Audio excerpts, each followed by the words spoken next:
What's going on, folks? Ted from Immersion here, and we are back with another Unearthed Arcana Revisit. This particular subclass is one so many of you seem to absolutely love, and I just never really understood why. Like, it was okay, I didn't think it was great, but you all seem to think it is. So today we're going to be talking about the College of Satire Bard. This came out way back in January of 2016. So based on everything we've read and seen, there should be no way it will ever possibly appear in Tasha's Cauldron of Everything, although I'm sure some of you are still holding out hope. But due to the time frame of how long ago it came out versus when it showed up in a book, it will more than likely just be one of those lost subclasses that we never get to see. It doesn't mean you can't play it, doesn't mean you can't update it and add it to your game, but let's take a look at it and see why so many of you are so excited for it. I didn't think it didn't really wow me the first go round, but a lot of you seem to enjoy it. So let's jump over to the Wizards of the Coast website. You can see right here, January 4th, 2016. This was the Kits of Old Unearthed Arcana. And if we go here, this also came along with 2 fighter subclasses as well as the College of Swords Bard, which that one did end up making it into. So we see we had College of Swords Bard alongside Cavalier and Scout Fighter. We know the Scout Rogue ended up in Xanathar's, the Swords Bard ended up in Xanathar's, and the Cavalier Fighter ended up in Xanathar's. Therefore, the only one that didn't was the College of Satire. So I say once again, it's probably lost forever. So it says right here, the College of Satire Bards are called the Jesters. These are what your typical court jestery type character would be. Someone who tumbles, dances, does acrobats, makes jokes, that kind of a person, right? Where other bards seek forgotten lore or tales of epic bravery, jesters ferret out embarrassing and hilarious stories of all kinds, whether telling the ribald tale of brawny Stablehand's affair with an aged duchess, or a mocking satire of a paladin of Helm's cloying innocence. A jester never lets taste, social decorum, or shame get in the way of a good laugh. So that's kind of what we're talking about. So let's see what you got, and maybe that's why everybody likes it, or maybe everybody just loves the roleplay aspect. I don't know. So at 3rd level, you got bonus proficiencies, which is pretty common, I'd say, in some areas for a bard college. Proficiency in Thieves' Tools, and proficiency in Sleight of Hand and 1 additional skill of your choice. That might sort of be why, like, part of the OP side of things, right? So we know the Lore Bard gets 3 skills of their choice. So this is giving you Thieves' Tools, Sleight of Hand, and a 3rd one. So really, it's kind of similar to the Lore Bard in that respect, that you're getting sort of 3 proficiencies rather than 3 skills. It's Thieves' Tools, Sleight of Hand, and another one of your choice. But then it goes on to say, if you already have proficiency with Thieves' Tools or in Sleight of Hand, choose another skill proficiency for each proficiency you already have. So you're not losing anything. And it says choose another skill proficiency for each proficiency you already have. So it doesn't necessarily say that you need to choose another tool proficiency if you already have Thieves' Tools proficiency. You might be able to choose another skill. It's kind of worded a little funnily, but again, this was an Unearthed Arcana, so it would have been cleaned up before it saw final production.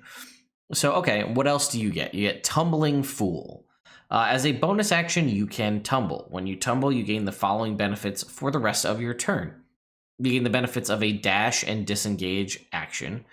You gain a climbing speed equal to your current speed, and you take half damage from falling. So what's interesting is, I can't say that it's every bard, but you basically, what's interesting is this bard, and it might be almost the entirety until level 14, you don't get any alterations to your bardic inspiration. And I can't say with 100% certainty off the top of my head that that's true, but I believe that every bard subclass that has been published gets some shift, alteration, adjustment to how they use their bardic inspiration, right? Even the College of Swords Bard, which was in this same thing, it gave you all the flourish abilities, the things you can do with your sword. Those use bardic inspiration until you get to a high enough level, at which point you can just use the D6 instead, but you'll get the combat inspiration or whatever it's called for the Valor Bard, where you can add it to damage or to, I think to AC, cutting words for your lore bard to reduce things. Even the Whispers bard, right? They'll get to add it. They can spend their bardic inspiration to do psychic blades. It's not using the bardic inspiration die, like whatever the die roll is, but you're still utilizing your bardic inspiration as a resource. And I think it's the same thing with the Glamour bard as well. When they do their kind of big move that gives everybody temporary hit points, I think you still use your bardic inspiration for that.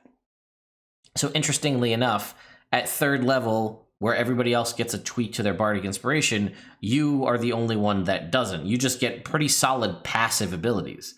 So this Tumbling Fool is pretty powerful, right? As a bonus action, you can dash and disengage combined.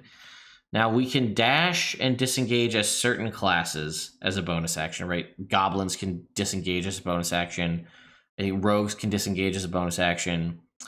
Monks, I believe, can disengage or dodge as a bonus action with either Step of the Wind or Patient Defense. The only thing I can think of, which we're going to go and pull up D&D Beyond right now, is the Drunken Master Monk gets something, but that's way later. It's at, where is it? Is it Tipsy Sway? No, sorry, it's Drunken Technique. Whenever you use Flurry of Blows, you get disengage as well. So that's not even the case. It's you have to use your bonus action to Flurry of Blows, and then you're also given the benefit of disengage, but it's not both in the same. It's just one or the other. And again, if we look right here, yeah, Patient Defense for dodge as a bonus action, Step of the Wind for disengage or dash, and then the Rogue has disengage as a bonus action, and maybe dash as well as cunning action. I'll just check that real quick, so I'm making sure I cover dash or disengage. Yeah, so you are getting dash and disengage combined together as one thing that you could do just as a bonus action. It does not expend any resource of any kind. You could just do this every turn, which is not bad, right? Just the ability. So that in and of itself might have been enough, right? As a bonus action, every turn you can dash and disengage at the same time. So remind you, like, disengaging means now you're moving free of opportunity attacks, but you're also dashing. So free of opportunity attacks and your movement speed. You still have your base movement speed as well. And then you also have whatever you want to do as your action, right? Whether that be attack, cast a spell, or otherwise. The only thing is you're competing with the usage of your of giving out bardic inspiration, which you do as a bonus action. This is competing against that. But more often than not, you only have so many bardic inspirations you can give out of combat. You could do this all the time. And not only is it just both of those, it's climb speed equal to your current speed. So that may have a little less use depending on the situation if you're not going to find yourself in the ability to climb. If you already have a climbing speed, perhaps from a multi-class magic item or a built-in racial feature, or obviously if you have flight, that may not be of use. And then you take half damage from falling. And again, the process is you're tumbling, right? So if you think of like parkour, when they kind of jump off of things, they hit the ground, they tumble to sort of continue the momentum so they don't hurt themselves. And that could be a fun concept. Again, half damage from falling. You could jump from a high height and then kind of roll and stand up and, no issues there. But that is a very powerful third level. This would be a very powerful third level dip into, 3 levels. I don't necessarily consider 3 levels a dip. I feel like that's more of a commitment. But if you're going to multi-class, this is going to get you 3 skills, one of them possibly being Thieves' Tools, as well as dash and disengage as a bonus action. Something to consider this, I feel like a lot of people like to multi-class Rogue and Bard together because of all the expertise. But like this could be, like, let's say you took this College of Satire Bard on, let's say, a Paladin, where probably your action's likely going to be contained with making attacks. Every turn as a bonus action, as the Paladin, you could be dashing and disengaging and then still using your turn for your full attacks and smites. Which again, obviously these things were not really balanced for multi-class. It's kind of how Unearthed Arcana works, but you never know. All right, moving on to level 6, we get Fool's Insight. You can cast Detect Magic up to a number of times equal to your Charisma modifier. You regain any expended uses when you finish a long rest. So right there, that's just a spell for free up to potentially 5 times per long rest. Given the way we've seen things sort of change when they have the sort of philosophy change in designing of classes from Wizards of the Coast. This might now be proficiency bonus times per long rest as opposed to charisma modifier times per long rest. If a creature resists your attempt to probe deeper and succeeds at its saving throw, your detect thought against your detect thoughts, they suffer an immediate social gas. Right? They might fart, they might burp, trip and fall, or be compelled to tell a tasteless joke. That's an interesting one. So that's up to the DM. So it's like detect thoughts, but with consequences. So like normally you can cast detect thoughts and you can kind of read surface thoughts of people for free. And then if you try to probe deeper, as I think it's an action, you probe deeper into their mind to try to kind of gain deeper access, they get a saving throw to resist that. And I think they get to know that I think they learn. Why don't we just go back over here to D&D Beyond and just look up detect thoughts so we're not just talking out our butt here. Okay, detect thoughts. Surface thoughts. You can detect the where is it? As an action, you can probe deeper. Wisdom saving throw output fails. You gain insight into reasoning, if any. Its emotional state, something that looms large in its mind. If it succeeds, the spell ends. Either way, the target knows you're probing in its mind, and unless you shift your attention to another creature's thought, the creature can use its action to make an intelligence check contested by an intelligence check. By your intelligence check. If it succeeds, the spell ends. Okay. So basically the point being is they're aware that you're probing in their mind. I guess the thought process behind Fool's Insight is, okay, I try to probe deeper to gain knowledge. They know if I succeed or if they fail on their saving throw, I get to know what I want to know, and that's kind of how it ends. If they succeed on their saving throw, I'm rebuffed. I don't get to know what I want to know. They're still aware that I've tried to do this, but then hopefully this embarrassing social gaffe causes enough of a distraction that you can get away, or maybe they lose their train of thought, right? If they're, I still like trip and fall, burp, fart, whatever, but compelled to tell a tasteless joke, like, that one makes no sense to me, right? Like, I can see, like, oh, someone's invading your mind, and you're like, oh my god, that's, I trip and I fall, or like, oh, burp, fart, whatever. But like, the fact that it's an embarrassing social gaffe that's like, oh my god, someone tried to tell my mind, let me tell you all a really bad joke. Like, that just, I don't know, that one's just a little weird to me. And then lastly, we have Fool's Luck at level 14. And this is an interesting concept, and this also might be something that would have been adjusted accordingly. So at 14th level, you can expend a use of a Bardic Inspiration after you fail an ability check. Again, the first time Bardic Inspiration comes into the play with this Bardic subclass.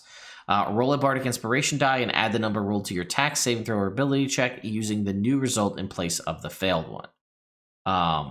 Wait a minute, hang on.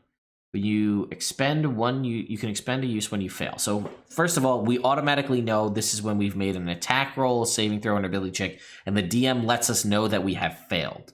So we are not going to succeed at this as it stands, right? Roll a Bardic Inspiration die. At this point, I think it's a D10.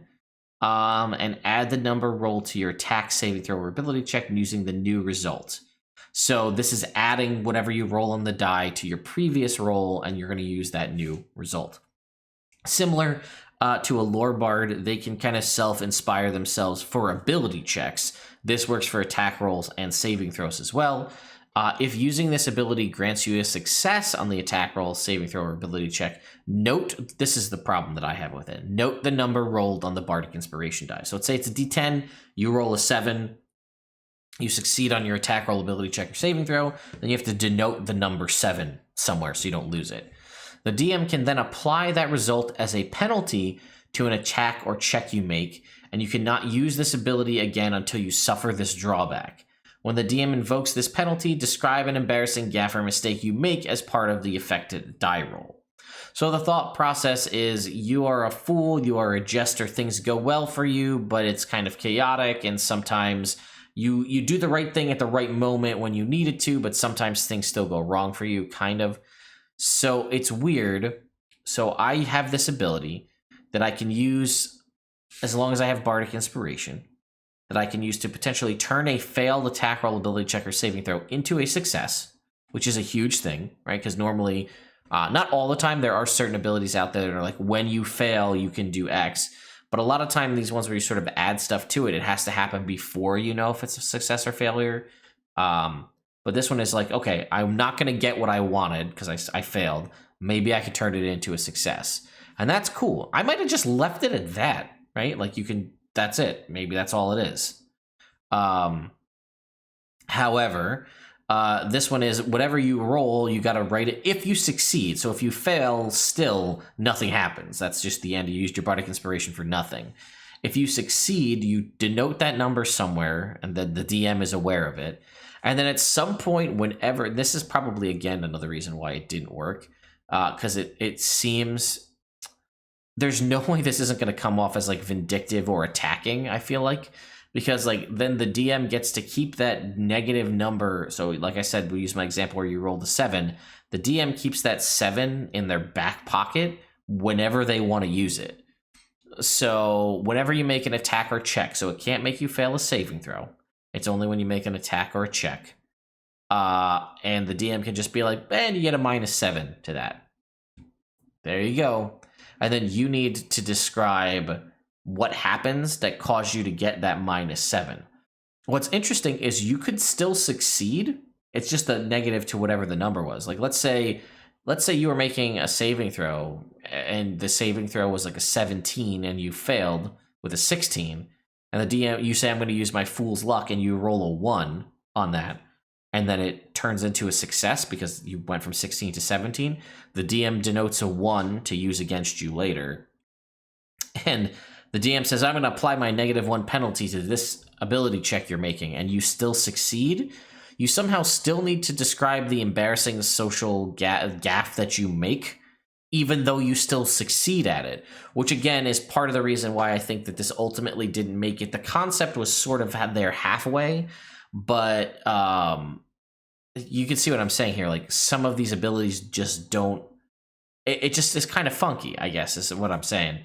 Anything where you have to track stuff separately elsewhere, because it's like you can't use your whole level 14th ability again until the DM forces you to suffer this drawback. So if the DM, and it's not like if this doesn't happen before you take a long rest, this ends kind of a thing. It's just permanently looming over your head.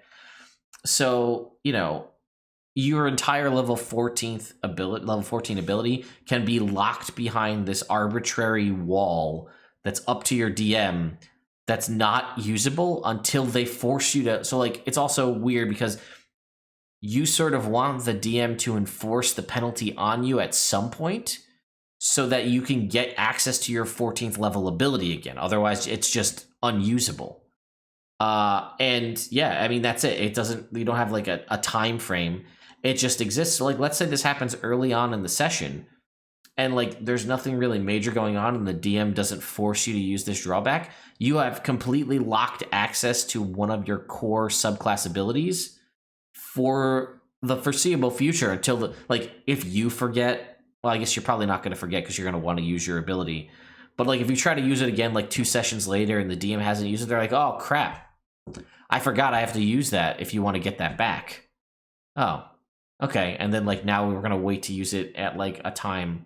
Because if the DM's going to give you the penalty, more often than not, I assume they don't want to just do it to get rid of the penalty so that you can just go ahead and use this ability again. I assume they're going to want to make you use it on an attack roll or a check that would be an interesting one story-wise for you to fail. But that right there feels like pitting DM against player because the DM's like, how do I metagamingly choose this? I know the player got a, let's see, when can they use it? The DM can apply this check as a penalty to an attacker roll, and you cannot use. It doesn't actually even state when they have to use it. Like they don't. It's not like the DM gets to like, oh, this next attack you're gonna have is gonna have a -7. The DM can apply it when you make an attack or a check, but that's also sort of like weird. Not metagaming because it's the DM, but like if the creature has a 12 armor class and you roll a 12 to hit, they could subtract 7 from that because they know what you're trying to get. And then that, you know what I mean? Like it's a weird, like I said, it seems combative player versus DM because like that's the weird metagame nature of the DM knows what the DCs for the checks are. The DM knows what the AC of the enemy monster is. And if they are just like, well, I'm going to apply this penalty and now you miss, well, like, okay, well, sure, that was kind of shitty, but whatever. At least now I can use my ability again. But I think you can see why, when I go over this, why this ultimately didn't end up being a published subclass. There's just too much that's kind of like out there and funky. So I do think that the level 3's abilities are fine. I do think it's interesting that we don't get an alteration to our bardic inspiration. Perhaps you make Tumbling Fool use a bardic inspiration to do so. That I don't know how you would, other than like just making you use bardic inspiration to activate this ability. I think the bardic inspiration should be tied into Tumbling Fool somehow. Fool's Insight with the Detect Thoughts, I think that's fine. I think I might, again, make it proficiency bonus rather than charisma modifier. And honestly, I might just make Fool's Luck. You can use this, to add to a saving throw, attack roll, or failed ability check, right? We already have Lore Bard has the ability to self-inspire themselves on ability checks. But they also, that's offset with Cutting Words and additional magical secrets, which I would say both of those are arguably stronger than, some of the other abilities we've discussed. So I might just give them that. I don't know. Let me know your thoughts in the comments down below. So thank you all to everyone for watching. If you've missed out, I do have a 50K giveaway going on right now for reaching 50,000 subscribers here on YouTube. I have, I think, currently 23 prizes. That giveaway is going until the 16th of November, and it's open to international folks. So there'll be a link to that in the description if you'd like to fill it out and go find out. And yeah, thank you again for watching. Thank you to my patrons over on Patreon for continuing to support me and the channel. I will see you all next time.